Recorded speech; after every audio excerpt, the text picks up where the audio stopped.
Right, Stephen, so we're here on Sunset Boulevard, and you've just performed, which is your great poem, Stay Greasy.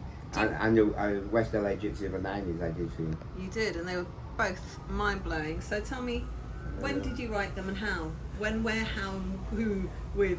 Every poem's got a story. So West LA Gypsy of the 90s are lots of different people that were tied up in my life at the time. So it was like Steve Isaacs, who was the first VJ on one of the first VJs on MTV, and he used to run a poetry thing down on Pico Boulevard called the Mad Hatter, where I started out doing spoken word poetry. And my first poem I ever had any form of recognition with was a poem called The Frosty Flake Surfer that I performed at the Mad Hatter.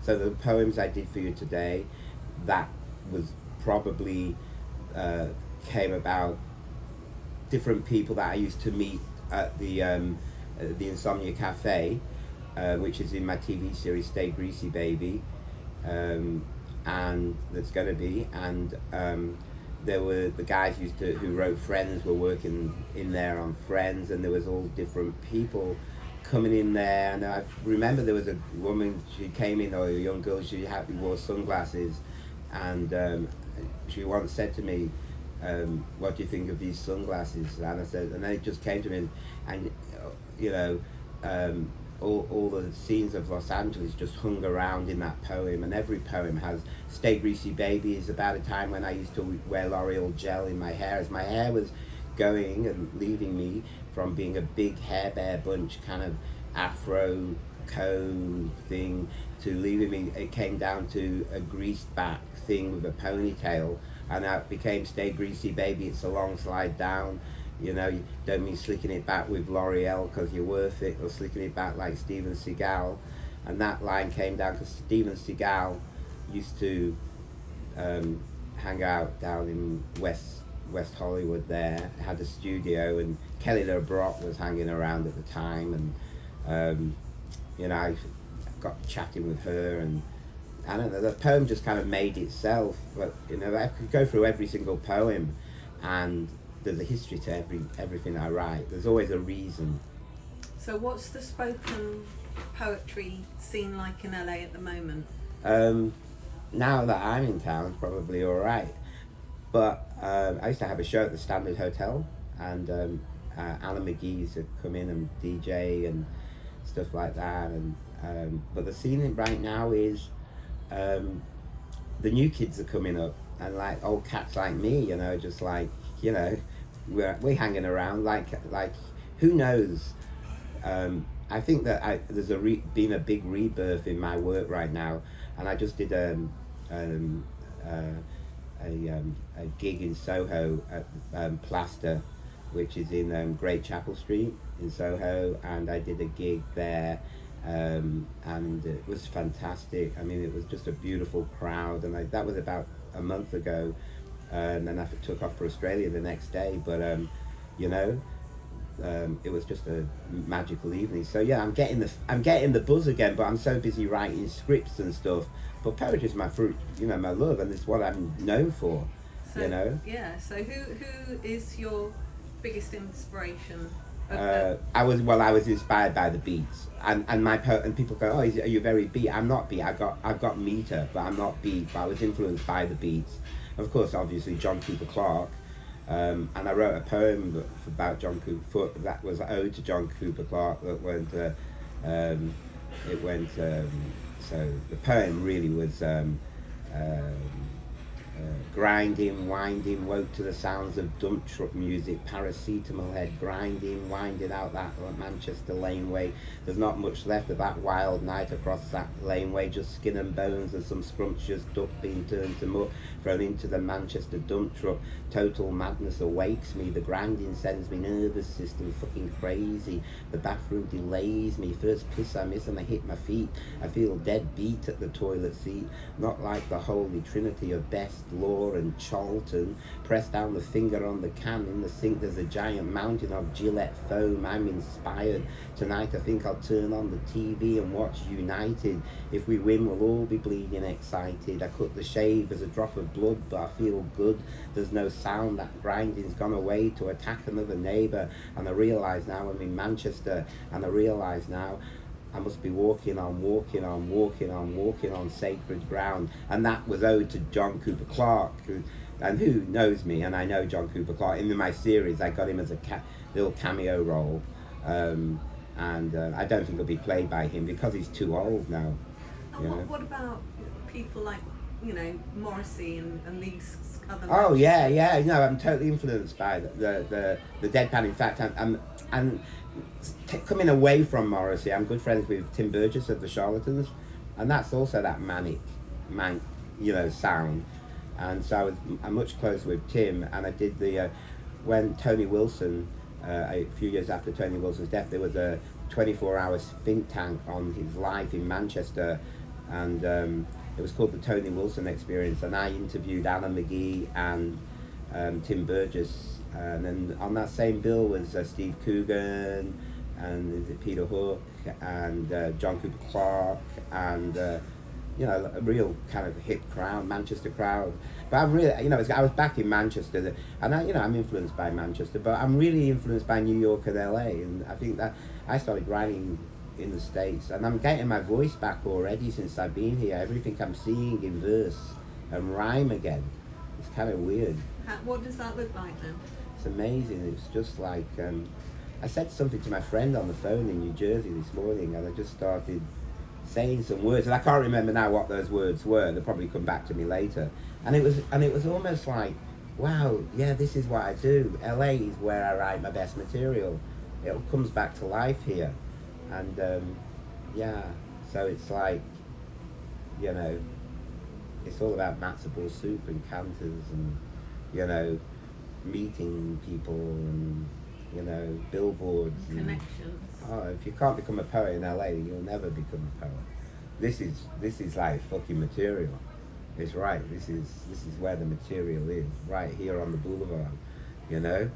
I actually saw you out on the boulevard yesterday, but you were in a trance or something like that, gathering information, I think. Yeah, he probably was thinking of poems or poetry, and also, my eyes were burnt with the chloride, so I was freaking out all day, because the swimming pool, as you know, here at the hotel, they put too much chloride in the pool, and my eyes have been very sensitive. That's why I got my shades on. So poets are known for their sensitivity, aren't they? Yeah, we're very sensitive, especially in the eyes. Yeah. Especially you've got chloride eyes. If the pool's got chloride and you've got chloride eyes, then all the words will never lie when you're hanging around the Ziggy Hotel on Sunset Boulevard. Why is spoken words, spoken poetry so important and so different from everything else in our history? Because it reflects our times and where we are at and stuff. So, like for instance, during the pandemic, I didn't just go, everything's closed down, I'm an artist, what am I gonna do, I'm an artist, That's what art's about. It's like expressing what's happening now. We're like a newsreel of where we are in life as a contemporary poet or an artist or a writer or a musician. So I went, and it came out on Creation, Alan McGee's label, which was 2020, New York City ball drop, January, February, March, stop, world stops, we're all infectious, Google doctors now, 2020 technology, it's got mixed new dazzling terminology, pandemic, vaccine, COVID-19, lost in isolation, Instagram destination, mobile workload, Zoom shows, Wuhan biochemical bat lab, snakes, rats, designer cats, cryptic coin superstores, shrink rat delivered, sanitized for contactless drone, front door food drops, iPods, coffee pods, sex pods, birth pods, keep quarantined with your doors locked, or listen to Dolly and drink the Clorox. And it went on and on and on, and I can't remember all of it because it's like 3 minutes long, but that's a reflection of our times, Look behind you, it comes from China. That was Trump talking through me in a poem, or me imitating what was happening in the news. So it's like, what's happening in the news? CNN breaking news. Yo, Belowsky says, hey, I found the best damn slice of pizza down in New York town. I don't want the Zaga review coming around, followed by the Daily News, followed by Sarah J. Parker, followed by Radori, Matthew carrying his Tony paperweight, followed by Paris, followed by the Knicks, followed by the Kabbalah, followed by Scientology, followed by Jews for Jesus, followed by Bloomberg, followed by Hillary, followed by Bubba, followed by 50 Cent, followed by 50 Cent, followed by a blaze of bullets, followed by second-rate Jersey rockers, followed by Howard the shock jock, followed by late-night lap dancers. Stay away, paparazzi, because this is my pizza place. Some may say I know the best damn slice in this Manhattan place, but I scorn in your pepperoni face. Heard them say, yo, is it in the water? Is it in the dough? Is it in the Gotham air? I've heard these alley cats talking the same old crap, and I challenge that. Heard them say, yo, is it uptown? Is it downtown? Is it midtown? Is it on 2nd? Is it on 3rd? Or as Bob Dylan says, positively 4th. I have it written down in cryptic code, sitting in a Morgan Stanley safe deposit box. You see, not even Chase can have a taste. This pizza place seems so empty, seems to close so early, the phones are disconnected, no deliveries are expected, and you can ask the yellow cab to cruise around, say, yo, Mohammed, take me to the best damn slice of pizza down in New York town, but in garlic I trust, and the crust is too thick, and the crust is too thin. And for me to tell you this magic location, you know what you're going to have to do? You're going to have to gun me down. Gun me down. See, I'll happily die. I'll happily die in a slimy, messy tomato base. You can lay me to rest in a giant pizza box and stick a massive olive on top. Maybe this is just some kind of figment of my imagination, some kind of crazy mozzarella creation. And welcome to my mind, because in that mind's the best damn slice of pizza down in New York town, period. So it's all about a reflection of where you are at the time when you write something. It's like, this is the news, you know, 1980s, it flowed right Niagara Falls, money out the wall, food made of noodles, CDs that sparkled, reincarnation, blue jeans from the Gap, blood on paper, greens out the wall, it flowed like Niagara Falls, Benetton raced by a European racetrack, everybody laughed and laughed, until a Monday in October when a voice cried out from the floor, dump the stock, dump the fucking lot. And my brother cried as he gave an MG back and sat with the cat, and he said, I'll be back on a Benetton racetrack. Then we all went out for ice whipped coffee mochas. We paid in quarters because no greens would come out the wall on the avenue, no more. But back in 1980, it flowed green, it flowed like Niagara Falls till a Monday in October when a voice cried out from the floor, dump the stock, oh baby, dump the fucking lot. You can't fake it, but you can become it. It's a mindset. It's a mindset. You've got to be writing, you've got to be thinking. You can't force it. You can't force it. It has to come to you, you know? Like that's the disco ball up there. See that big disco ball? There's a disco ball behind you. Yeah. And it's almost like, we all look the same under the disco lights. We all look the same under the disco ball. Once you're in the nightclub and that disco ball spins, we're all the same, there's nothing, we're all reflected the same in the disco ball. It's a leveler, whether you're catching a cab or catching a train or a plane or whatever, But I met Neil Sedaka today and he wrote 200 songs, and I'm like, well, how the hell does he write 200 songs? I've told him I wrote 200 poems, but I never wrote what breaking up is hard to do. When Tom Jones once said to me, I was talking to Tom Jones and he said to me, Belowsky said, what makes a great poem? And I said, you know what makes a great song? I said, take Delilah, great song, but you turn that into a poem. No, I said, you take What's New Pussycat, and you take that and turn it into a poem. It'd be awful, right? Or Delilah, right? But you take a poem that I do and try and turn it into a song, and it doesn't work either. It goes both ways. They're both different art forms, but they're both as important as each other, So Neil Sedaka said breaking up is hard to do, and it's not what he says, it's how he says it, because he can't fake it, because he feels it.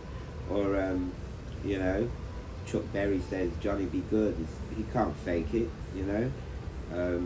John Lennon said, like watching the wheels go round and round. You don't fake it, it's there, but you can become it. And the only way to become it is letting go of your limitations, your inspiration, letting go of what's pinning you down, basically. You know, it's like open your wings, take a look around you. There's things to write about, and all poets will find that in the end. Are poets made, or are poets born? You know? Well, yeah, you could say poets are born, but poets are also made. I was dyslexic. I couldn't read or write through school. You know, one day poetry hit me, and so, you know, and now. Do you remember the first poem you ever read? Yeah. Or heard? Oh, first poem I ever heard. Probably no poems, because I didn't read much. All I did was play football at school. I didn't listen to poetry or write or draw or do. I didn't do anything. I missed the first 15 years. You know, I wasn't around for that. I was playing soccer. You know, I was as thick as a brick, man. I was so stupid. You know, I was so fucking stupid. Didn't leave school with one anything. I was the bottom of the class in everything. I didn't even get a report card. That's how thick I was. You know, there was no report card. There's no history of me actually being in a classroom. There's no like C, because I couldn't make a C. You know, I couldn't. There was no letter that could put me on the chart. You know, you don't start at minus D or whatever. You know, I was about as thick a brick as you could find. You know, I'm not proud of that. I think you should. How do you remember all of your incredible poems? Because it's something you can't. It's in you. You know, and as a writer, as a poet, you can recite a poem, you can read a poem on stage. You could get it, and some people can, and it's the way they present their poems. You know, I couldn't do that, and some people recite a poem, right? But there's a difference just between reciting a poem. You know, you can recite a poem like a parrot, you know, but a truly great poem, or knowing it and the feeling of that poem, you can pick it up anywhere. It's in here. You're not reciting it. It's part of you. It's a living thing. I tell you what a poem is. If you take 2 bits of string and you put one on the roof and you taped it, and then you put one on the floor, and then you cut it and you cut it, the string would stay up, it'd be animated. That's exactly what writing poetry is, and performing spoken word. It's that piece of string that becomes what's the word? Elevates itself. It hangs in the air on its own. It doesn't need to be taped to the ceiling and the floor. You can cut the strings and it will hang. Suspended. Yeah, suspended. Exactly. It's suspended. It'll be there. You can't fake it, and that's how. And you will find it. You know, you'll be within you. You know, the poem will be there and it'll never disappear. And you can pick it any place, and you can pick the lines like that. You know where they are. You know. They're living. Yeah, I love talking to the camera and telling you that. Yeah.